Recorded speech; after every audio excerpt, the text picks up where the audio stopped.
In this video, I will show you how to search by attachment in Gmail. If this guide helps, please consider liking and subscribing so others can see it too. Open Gmail and in the search bar type has:*attachment.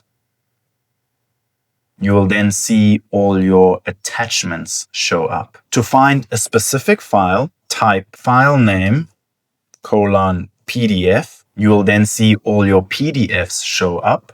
Or you can type filename:JPG, and then you will see all your JPG files show up. You can also filter from sender.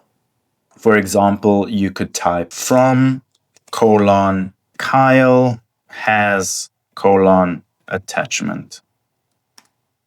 And those attachments will show up. If this video helped, don't forget to like and subscribe.